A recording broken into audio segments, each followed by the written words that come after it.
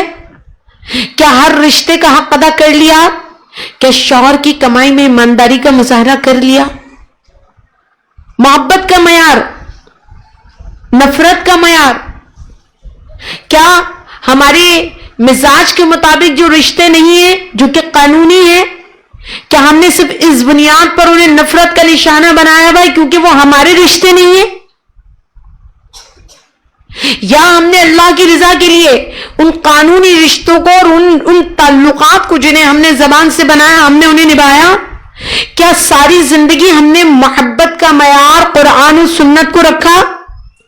کیا ہم نے کسی شخص سے فقط اس لیے محبت کی کہ وہ دیندار ہے، وہ باعمل ہے، وہ متقی پرہیزگار ہے؟ نہیں، ہم نے کسی بھی شخص سے تعلق اس کا اسٹیٹس دیکھ کر رکھا ہے، اس کا حسن دیکھ کر، اس کی چرب زبانی دیکھ کر، اس کی مال و دولت دیکھ کر، اس کا لین دین دیکھ کر رہا متقی پرہیزگار. چونکہ وہ غریب ہے، چرب زبان نہیں ہے، خوبصورت نہیں ہے، ہم نے اسے سب سے پیچھے رکھا ہے. یہ ہمارا معیار ہے. آپ نے غرور و تکبر اور خود ستائشی سے پرہیز کا سختی سے حکم دیا ہے، سختی سے، اور راہ عزیمت اختیار کرنے کی بار بار آپ نے تلقین کی ہے. آپ چاہتے تھے کہ آپ کے محبین رخصت کے متلاشی نہ بنے بلکہ عزیمت کی راہ پہ چلے، جس عزیمت کی راہ پہ غزہ کے لوگ چل رہے ہیں. ہم نے تو بیٹھے بیٹھے کہہ دیا ضرورت ہی کیا تھی لڑنے کی، لیکن آپ کیا جانے بے گھر ہونے والوں کا دکھ. کبھی رات کے کسی پہاڑ میں صرف گھر میں سانپ آ جائے، میں یہ نہیں کہہ رہی کوئی قبضہ کرے، صرف سانپ آ جائے اور اس کے خوف سے آدھا گھنٹہ گلی میں گزارنا پڑ گیا ہے تو آپ کو پتہ چلے اذیت کیا ہے سر سے چھت چھن جانے کی، اذیت کیا ہے اپنا گھر چھوڑ دینے کی. ہم نے تو بیٹھ کر کہہ دیا بھائی ضرورت کیا تھی. ضرورت تو وہ سمجھتے ہیں جنہوں نے عزیمت کا راستہ چنا اور ڈٹ کر ایمان کے ساتھ مقابلہ کیا اور حقیقی معنوں میں سیدی شیخ عبد القادر جیلانی کی تعلیمات پر عمل کیا، جو آپ خود فرماتے ہیں فتح ربانی صفحہ نمبر 142 پر، پاک وہ ذات جس نے میرے دل میں مخلوق کو نصیحت کرنے کا جذبہ ڈال دیا اور اسے میری زندگی کا مقصد بنا دیا. پھر فرماتے ہیں لوگوں رخصت کی تلاش سے گریز کرو، رخصت آسانیاں، رخصت کی تلاش سے گریز کرو، عزیمت کی راہ کو اپناؤ، مشکلات کی راہ کو اپناؤ. جس نے رخصت کو اپنا کر عزیمت کو چھوڑ دیا اس کا ایمان خطرے میں ہے. عزیمت کی راہ مردوں کے لیے ہے کیونکہ وہ انتہائی کٹھن اور تلخ ہے، یہ بھی فرما دیا عزیمت کی راہ. اور رخصت تو عورتوں اور بچوں کے لیے کیونکہ وہ انتہائی آسان ہے. تو کیا کریں ہم اپنے ان مردوں کا جنہوں نے بات جب جب دین اسلام کی آتی ہے تو رخصت ڈھونڈتے ہیں، اور جب بات اپنی کمائی، اسٹیٹس اور مال و دولت کی آتی ہے تو مشکل راستہ ڈھونڈتے ہیں۔ فرمایا عزیمت کی راہ مردوں کے لیے، جبکہ رخصت کی راہ عورتوں اور بچوں کے لیے ہے۔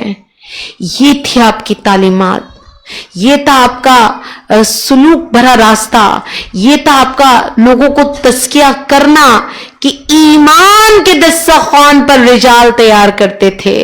آپ نے ایسے ایسے لوگوں کو تیار کیا، ایسی فوج ظفر موج تیار کی، ایسی رجال سازی کی، ایسی فکر عطا کی کہ ہزاروں نہیں لاکھوں لوگ آپ کے مدرسے سے آپ کا پیغام لے کر نکلے اور ایک نئی تاریخ رقم کر دی، اور ایسی قوم، ایسی فوج، ایسا لشکر تیار کیا جن کے دل، جن کے سینے ایمان سے بھرے ہوئے تھے، ایمان سے مزین تھے۔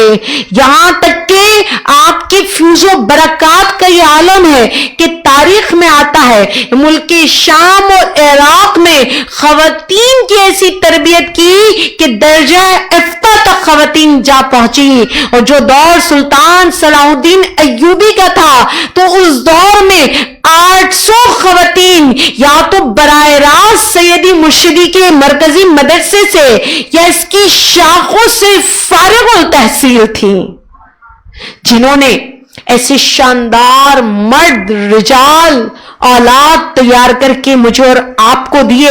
اور یہ بات گزشتہ 2 سالوں سے آپ کو بتا رہی ہوں، یقیناً آپ کے لیے یہ بات حیران کن نہیں ہوگی، لیکن ابھی بھی کثیر تعداد میں لوگ یہ بات نہیں جانتے کہ سلطان صلاح الدین ایوبی نے جب بیت المقدس فتح کیا تو آپ کی فوج، آپ کی آرمی نصف سے زیادہ بلکہ 80% جن فوجیوں پر مشتمل تھی وہ سارے کے سارے مدرسہ غوثیہ سے فارغ التحصیل تھے۔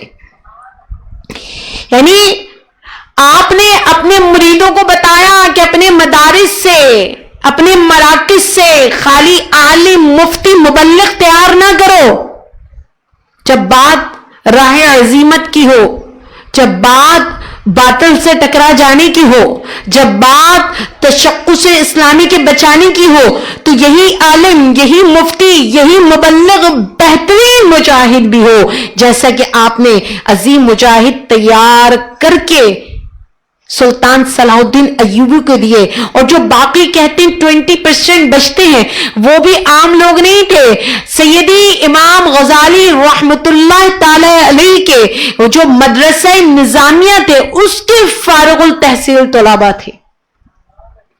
یہی نہیں، میرے پیر و مرشد سیدی عبدالقادر جیلانی نے بڑی بڑی جگہیں لے لی اور آپ نے وہاں قیام طعام کا انتظام کیا، یعنی آنے والا وہاں رہے، آنے والا وہاں کھائے، وہاں پیے، وہاں علم حاصل کرے، اس کو فکر نہ ہو رہنے کی، کھانے پینے کی، کمانے کی، اور پھر ایسے لوگوں کو تیار کر کے مجاہدین بنا کے اپنے اداروں سے نکالا ہے۔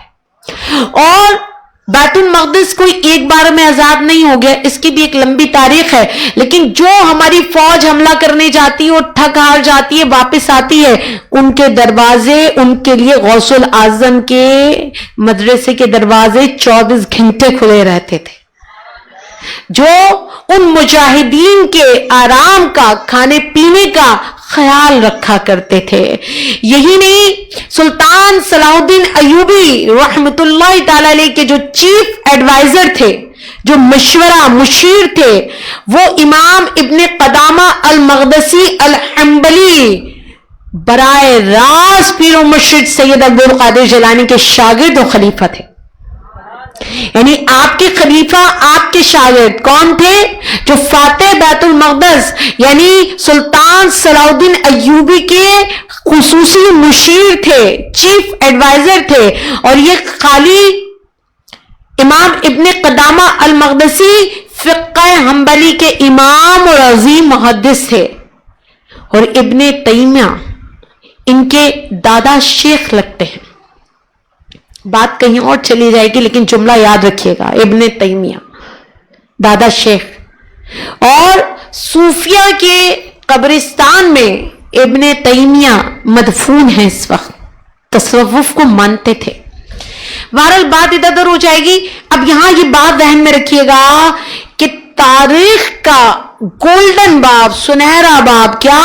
بیت المقدس کی آزادی، بیت المقدس کی فتح، وہ باب جو سلطان صلاح الدین ایوبی نے رقم کیا، وہ حقیقت سیدی شیخ عبد القادر جیلانی کا فیض تھا اور ان کے خاص طور پر تربیت یافتہ مجاہدین کا ان کے ساتھ تعاون تھا. یہی نہیں، اگلا جملہ اور سنیے اور عرش کیجئے. قبلہ اول کی آزادی میں شہنشاہ بغداد سیدی شیخ عبد القادر جیلانی کا جو ناقابل فراموش کردار تھا ہی تھا. کمال یہ کہ آپ کے صاحبزادوں نے اور بالخصوص آپ کے لخت جگر شیخ عبد العزیز بن عبد القادر جیلانی نے بنفس نفیس اس جہاد میں حصہ لیا. اور صرف آپ ہی نہیں، آپ کے مدرسے باب القادریہ کے ہزاروں طلباء نے صلیبی جنگوں میں سلطان صلاح الدین ایوبی کے ساتھ نہ صرف جنگی لڑی، نہ صرف معاونت کی، بلکہ سینکڑوں طلباء اور مجاہدین نے جام شہادت بھی نوش کیا. یہ ہوتے تھے مدارس کے تربیت یافتہ، تعلیم یافتہ. اور خود سلطان صلاح الدین ایوبی خود بھی معروف کٹ قبیلے سے تھے. یہ پورا کٹ قبیلہ جو تھا نا، سیدی شیخ عبد القادر جیلانی رحمہ اللہ کے ہاتھ پر ایمان لے آیا تھا. یہ حضرت نور الدین زنگی کے بعد بنے ہیں اور یہ زنگی قبیلے سے نہیں تھے، یہ ایوبی تھے. ایوبی اس کی بھی ایک تاریخ ہے، کبھی وقت ملا تو بتاؤں گی کہ انہیں کس طرح ملا. تو خود سلطان صلاح الدین ایوبی اسی کٹ قبیلے سے تعلق رکھتے تھے، تو سیدی شیخ عبد القادر جیلانی کے مریدوں میں شامل تھے. اور آج بھی جو کردوں کی اکثریت ہے وہ سلسلہ قادریہ سے وابستہ ہے، چاہے وہ عراق میں ہو، چاہے وہ شام میں بستے ہو، چاہے وہ ترکی میں ہو. ان کا رابطہ، ان کا واسطہ آج بھی سلسلہ قادریہ سے ہے. آج پھر ہمیں چاہیے کہ ہم خود کو ایک روزہ محفل 11ویں تک محدود نہ کریں، بلکہ سیرت سیدنا شیخ عبد القادر جیلانی رحمہ اللہ کو اٹھا کر پڑھیں، مطالعہ کریں. ان کی تعلیمات کی روشنی میں اپنی نفسانی خواہشات پر قابو پانے کی کوشش کریں. فرائض و واجبات کی تو پابندی کریں، شریعت کی اتباع کریں، اور اپنے ہر فعل کو کرنے سے پہلے، ہر کام کو کرنے سے پہلے یہ نظر میں رکھیں کہ اس میں اللہ کریم اور اس کے رسول کریم کی رضا شامل ہے. اپنے دل میں ایثار، اخلاص، قربانی کے جذبات کو پروان چڑھائیں اور جتنا ممکن ہو خود کو خود غرضی سے، مفاد پرستی سے، لالچ سے، حرص سے، ریاکاری سے بچائیں جتنا ممکن ہو. لیکن ہوا کیا؟ ہوا یہ کہ ہم ان کے نام لیوا ہونے کے باوجود جتنا ہم نے تعلیمات سیدی شیخ عبد القادر جیلانی سے روگردانی کی، کسی اور نے نہیں کی. ہم نے تو ساری زندگی اٹھا کر دیکھا ہی نہیں کہ سیدی شیخ کی تعلیمات کیا ہیں. ارے وہ ہم سے چاہتے کیا ہے؟ انہوں نے اپنے وقت میں رجال سازی کی کیسے ہے؟ ان کے مدارس کا، ان کے مدرسے کا مقصد کیا تھا؟ وہاں سے مجاہدین کیسے تیار ہوئے؟ ہمارے ہاں تو پتہ نہیں کون تیار ہو رہا ہے. باطل کو باطل کہنے کی جرت نہیں ہے کسی میں. ہم تو بادشاہ وقت کے سامنے گردن جھکا دیتے.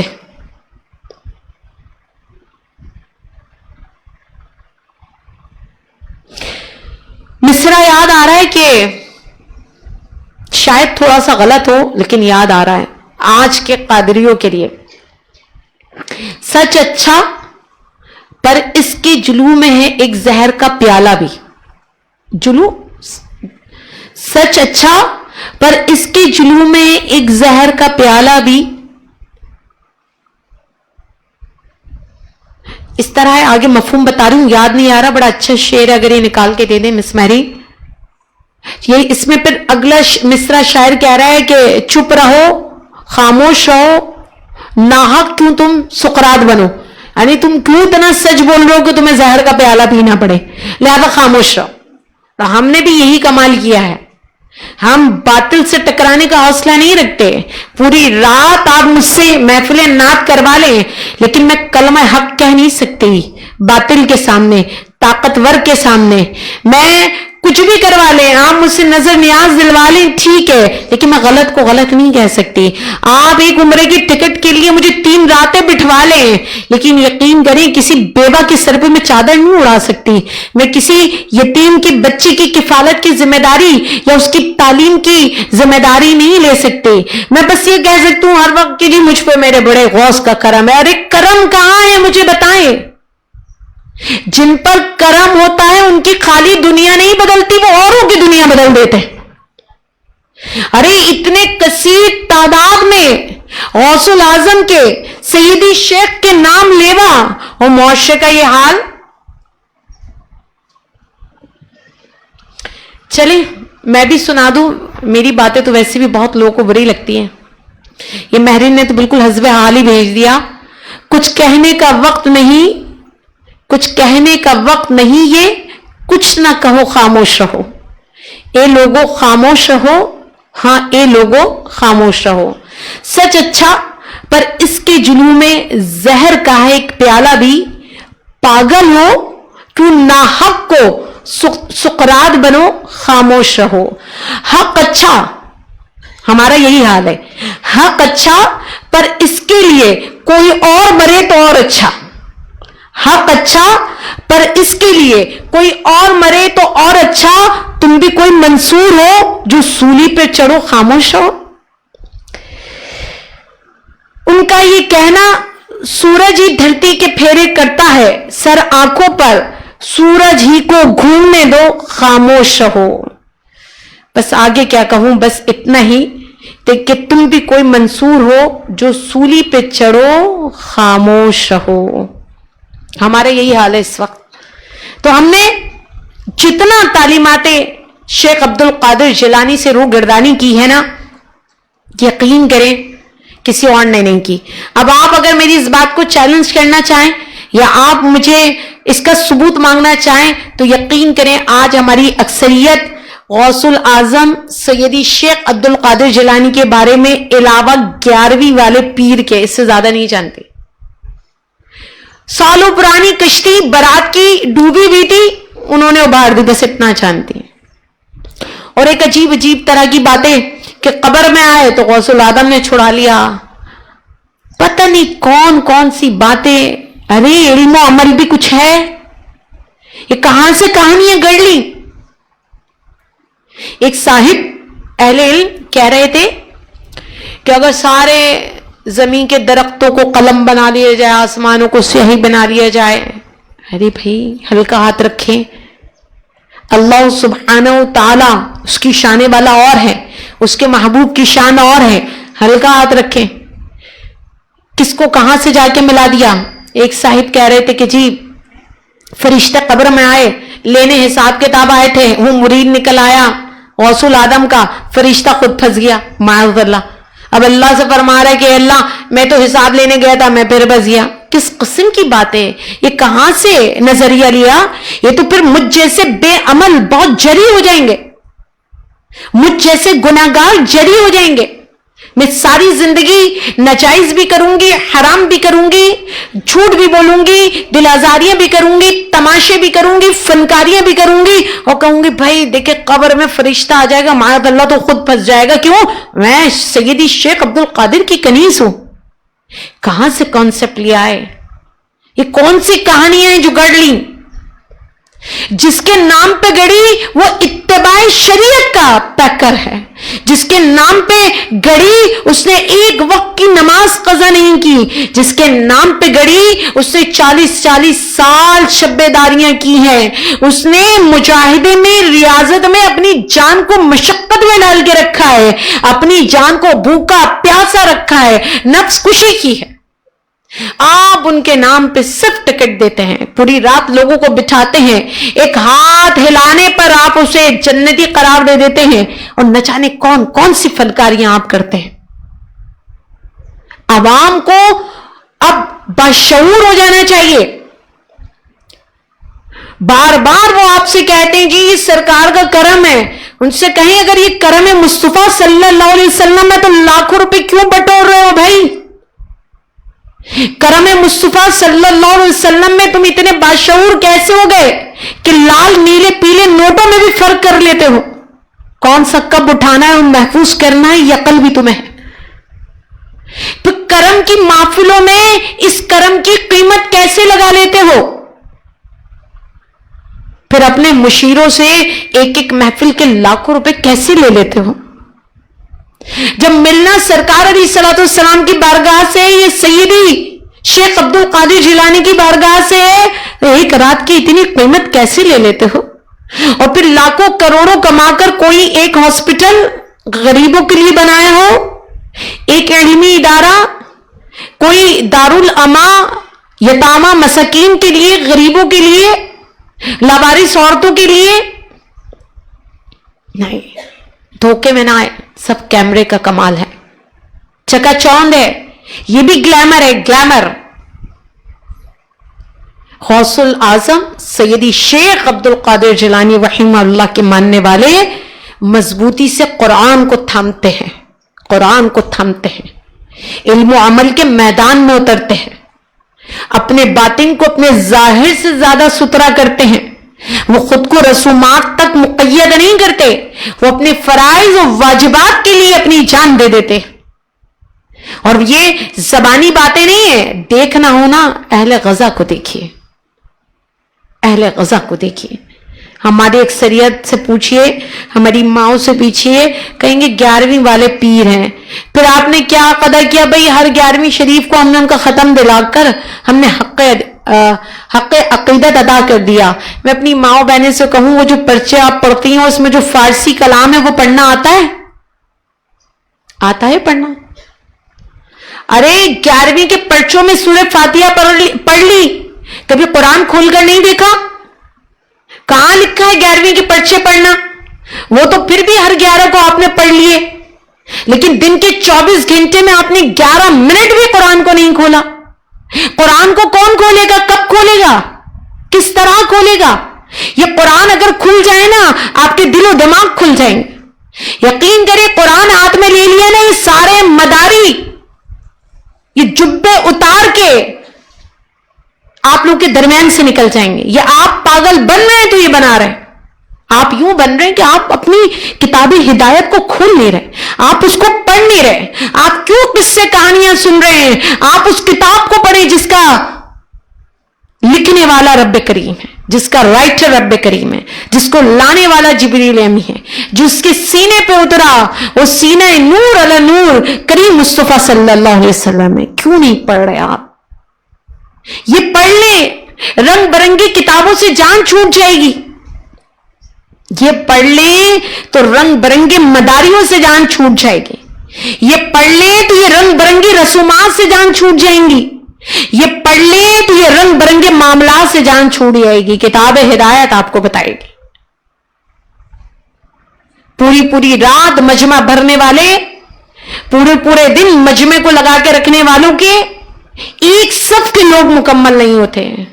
مجھ جیسی، آپ جیسی گناہگار خواتین جو دوڑ کر 11ویں کے نام پہ 11 محفلیں، 12ویں کے نام پہ 12 محفلیں، ارے اپنے گھر میں بیٹھ کر ظہر کی 12 رکعتیں ہم سے نہیں ادا کی جاتی۔ یہ ہمارا حال ہے۔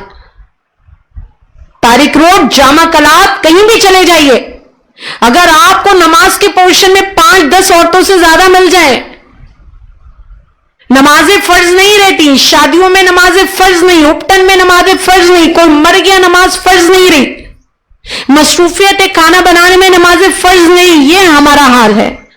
تو خدا را اپنے پیر و مرشد کی سیرت طیبہ کا مطالعہ کریں، ان کی دینی خدمات بھی جانیں، ان کی تعلیمات کو بھی جاننے کی کوشش کریں۔ خالی آستانوں پر، گھروں پر بڑا بڑا غوث اعظم لکھوانے سے آپ کی اور میری نجات نہیں ہے۔ خالی اپنے مدارس، اپنی مساجد کو جامع مسجد غوثیہ، دارالعلوم غوثیہ لکھنے سے کمال نہیں ہے، کمال تو یہ ہے کہ ان کی تعلیمات پر عمل کیا جائے، قرآن کو تھاما جائے، قرآن کو۔ اور میں بار بار آپ سے کہہ رہی ہوں کہ جو لوگ بالخصوص خود کو قادری کہتے ہیں، مجھے بتائیے پھر پورے سال مجھے اور آپ کو